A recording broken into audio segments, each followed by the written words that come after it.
বাংলাদেশ থাকলে আমরা ম্যাচটা জিততাম। টি-20 বিশ্বকাপের প্রথম ম্যাচে ওয়েস্ট ইন্ডিজকে হারিয়ে দিতাম। সুপার এইটসে ওঠার পথে বড় একটা পদক্ষেপ নিয়ে নিতাম। আমাদেরই তো এই ম্যাচ খেলার কথা ছিল।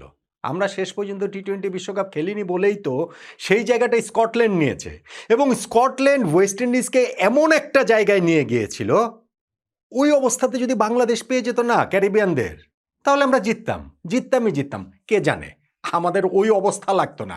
এর চেয়ে সহজেই হয়তো বা ওয়েস্ট ইন্ডিজের বিপক্ষে জিততাম। টুর্নামেন্টের শেষ মুহূর্তে সুযোগ পাওয়া, যারা যোগ্যতা অর্জন করেনি কিন্তু বাংলাদেশ না থাকার কারণে ঢুকে গিয়ে খেলছে, তারাই যদি ওয়েস্ট ইন্ডিজকে ওই অবস্থাতে নিয়ে যেতে পারে, জয়ের মতো অবস্থাতে নিয়ে যেতে পারে, তাহলে বাংলাদেশ এই ম্যাচটা জিততো না। কলকাতার ইডেন গার্ডেন্সে আমরা জয় দিয়ে বিশ্বকাপটা শুরু করতে পারতাম না। আমাদের আফসোস, হাহাকার, এটা কি আসলে যাওয়ার? আবার একই সঙ্গে যেই ক্রিকেট কালপ্রিটদের জন্য আমরা ওয়ার্ল্ড কাপ খেলতে পারিনি, তাদেরও আসলে এই মহাকাল ক্ষমা করবে না। যত সময় যাবে তাদের মুখোশ তত বেশি করে উন্মোচিত হতে থাকবে। বাংলাদেশ এই বিশ্বকাপের এই গ্রুপ পর্বের প্রথম ম্যাচে আজকে কলকাতার ইডেন গার্ডেন্সে খেলার কথা ছিল। আমরা নিজেরা এরপর যতই এটা নিয়ে বড়াই করি না কেন যে না বাংলাদেশ খেলছে না, টিকিট বিক্রিতে ধস পড়ে গেছে, বিশ্বকাপ রং হারিয়েছে, বিশ্বকাপ বাংলাদেশকে ছাড়া কান্নাকাটি করছে, ভাই বিশ্বকাপের নিয়মেই শুরু হয়ে গেছে, চলছে, শেষও হয়ে যাবে। লসটা শেষ পর্যন্ত গিয়ে বাংলাদেশের হলো, প্রবলভাবেই হলো।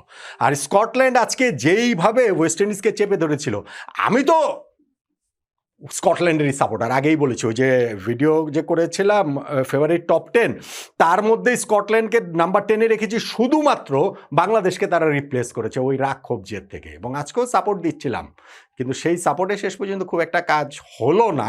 35 রানে ম্যাচটি তারা হেরে গিয়েছে। ওয়েস্ট ইন্ডিজ এই যে জয়টা পেল, সেইখানটাতে টার্নিং পয়েন্ট কোনটা তা নিয়েই তো এই আলোচনাটা করছি। দেখেন, বাংলাদেশ, আমি বলছি এই ম্যাচটা আমরা জিততাম। কি অবস্থাতে জিততাম? টার্গেট ছিল 183 রান। এই অবস্থায় 13 ওভার শেষে স্কটল্যান্ডের ব্যাটিংয়ের যেই অবস্থাতে তারা ছিল, তাতে তাদের জেতা উচিত ছিল। হ্যাঁ, তারা পাওয়ার প্লেতেই 3 উইকেট হারিয়ে ফেলেছে 38 রানের মধ্যে, কিন্তু 4th উইকেটে যে পার্টনারশিপ একটা হলো 78 রানের, এবং সেই পার্টনারশিপেই কিন্তু স্কটল্যান্ড জয় দেখতে পাচ্ছিল। শেষ 7 ওভারে 69 রান প্রয়োজন ছিল, হাতে 7 উইকেট, উইকেটে 2 সেট ব্যাটসম্যান, 42 বলে 69 রান, প্রতি ওভারে 10 রান করে নিতে হবে রে ভাই। এইটা ব্যাটসম্যান টিমের, ব্যাটিং টিমেরই জেতার কথা।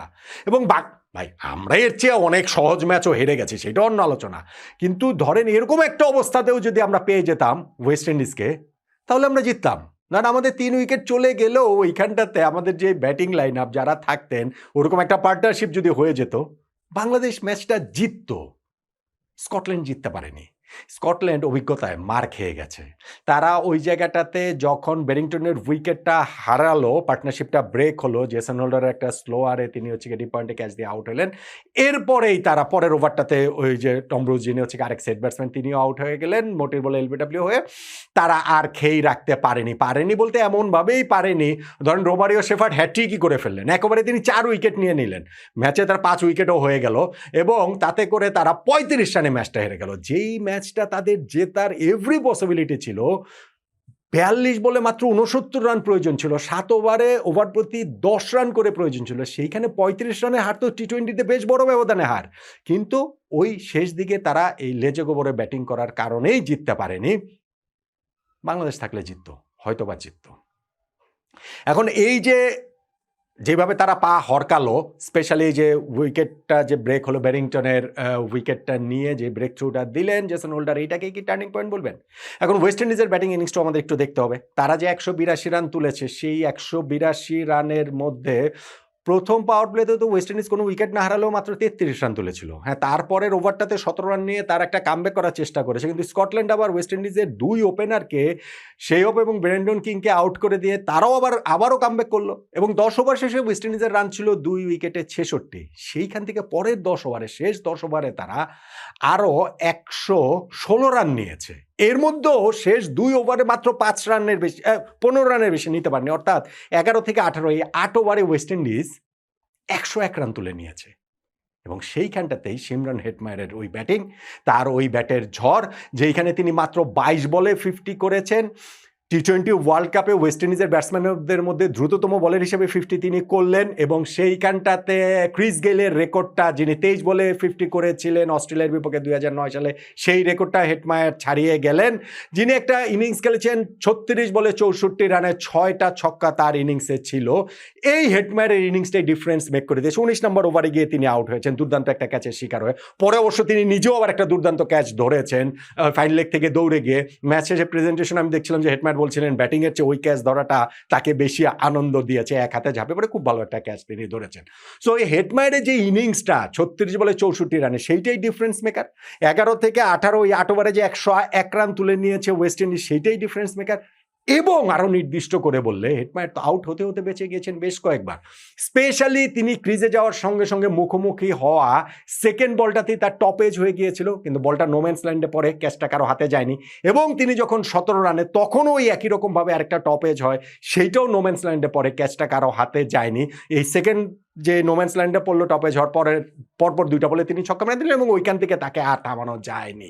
ফলে আমার কাছে যে স্কটল্যান্ড জয়ের মতো অবস্থায় ছিল এবং ওই অবস্থাতে থাকলে বাংলাদেশ জিততো, সেটা আমি বলছি, বারবারই বলছি।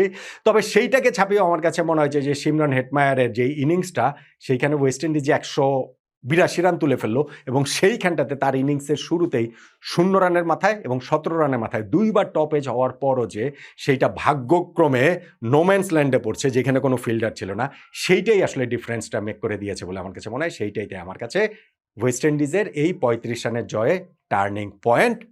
কিন্তু একই সঙ্গে ওইটা আমি আবারও বলবো, এই ম্যাচে বাংলাদেশের খেলার কথা ছিল, এই ম্যাচে বাংলাদেশের থাকার কথা ছিল, এই ম্যাচে অবশ্য আরও অনেক কিছুরই কথা ছিল। এই ম্যাচে তো নাকি নিপা ভাইরাসেরও কথা ছিল, যে নিপা ভাইরাস হয়ে বিশ্বকাপ বন্ধ হয়ে যাচ্ছে, এরকম কিছু ঘোলটোলও আপনাদের খাওয়ানো হয়েছে। যাই হোক, সো ওই এইখানে যদি বাংলাদেশ থাকতো, ওয়েস্ট ইন্ডিজকে যদি এই অবস্থায় বাংলাদেশ পেয়ে যেত, তাহলে এই ম্যাচটা বাংলাদেশ জিততো। বাংলাদেশ ওয়ার্ল্ড কাপের সুপার 8-এ ওঠার পথে অনেক দূর এগিয়ে যেত। ওই আফসোসটা কি আমাদের থেকে যাবে না বলেন তো?